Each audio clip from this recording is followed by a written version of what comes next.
kita berbicara mengenai pendidikan, semua sudah pasti tahu ada ketimpangan pendidikan di wilayah barat dan wilayah timur. Maka dari itu kami ingin adanya pemerataan pendidikan. Kita berangkat dari anak-anak usia dini. Kami ingin pemerataan di wilayah timur dengan memberikan fasilitas pendidikan, baik itu untuk anak-anak Banda sendiri dan juga untuk tenaga pendidik di Kepulauan Banda Neira.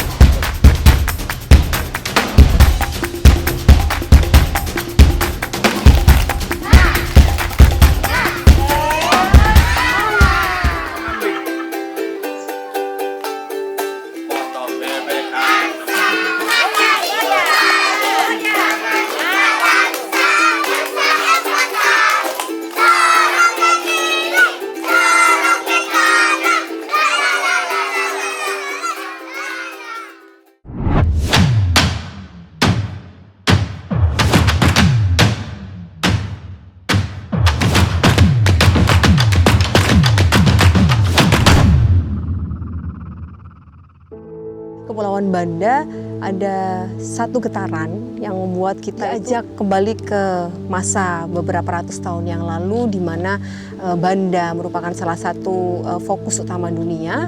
Di sana terjadi hiruk-pikuk bangsa-bangsa besar hanya dengan memperebutkan satu komoditas saja, yaitu pala.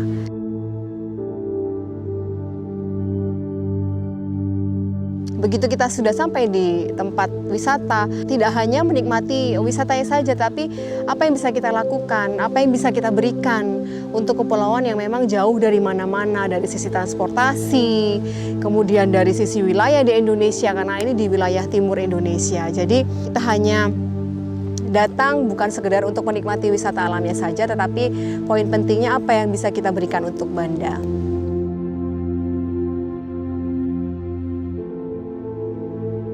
Di Kopi Kalian sendiri kita mempunyai program, tentunya program CSR, Corporate Social Responsibility, yang kita khususkan untuk membantu pendidikan di Kepulauan Banda, yaitu melalui pelatihan program untuk guru-guru PAUD di Kepulauan Banda.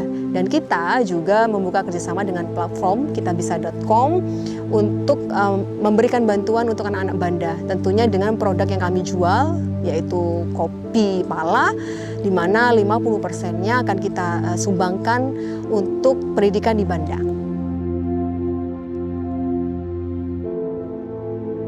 Pendidikan di Banda ya mungkin bisa dikatakan kurang ya, terutama untuk anak usia dini, karena kita melihat bahwa pendidikan di wilayah timur itu hanya terfokus kepada pendidikan dasar saja begitu. Jadi dengan kita sekarang sama-sama tahu bahwa PAUD usia Golden Age, pendidikan anak usia dini sangat penting untuk pembentukan karakter seorang anak. Maka dari itu kami mendukung program yang difokuskan untuk PAUD sendiri. Jadi memang kalau kita melihat di Kepulauan Banda, jumlah PAUD-nya mungkin timpang ya antara satu kepulauan dengan kepulauan yang lain. Misalkan di Neira ada 12 PAUD, kemudian di Banda Besar ada 11 PAUD, tapi di Pulau Run hanya satu, kemudian di Pulau Ai hanya satu. Jadi sangat timpang sekali, tetapi wilayah penduduknya juga mungkin hampir sama. Tetapi ya itu tadi, ketika kita berbicara mengenai PAUD, ini adalah penting untuk masa depan anak-anak.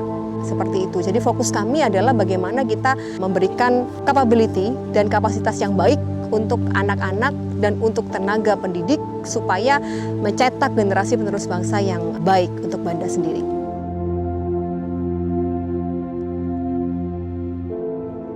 Dengan pelatihan yang diberikan oleh Yayasan Eka Laika, yang kita sudah sangat tahu sendiri bahwa memang fokus di pendidikan anak-anak, tentunya sedikit memberikan kemampuan, memberikan kompetensi untuk para tenaga pendidik ini mau mengembangkan mereka untuk improve bagaimana kemampuan mereka dalam memberikan ajaran-ajaran ataupun memberikan pelatihan untuk anak didiknya.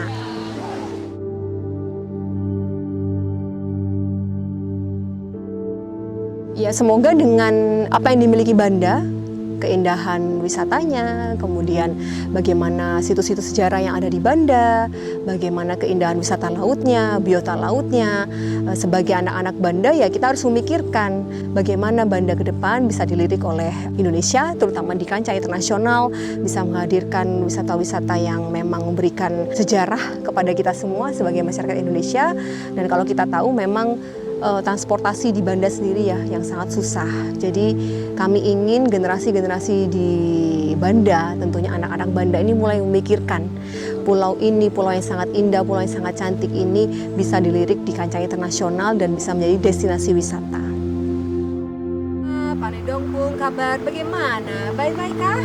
Bye-bye. Oke, dari Pulau Saril, Katung semua ingin bilang bahwa tetap jaga Banda, tetap jaga tanah, tetap jaga pendidikan untuk perkembangan ke depan. Salam Banda cerdas, Maluku cerdas.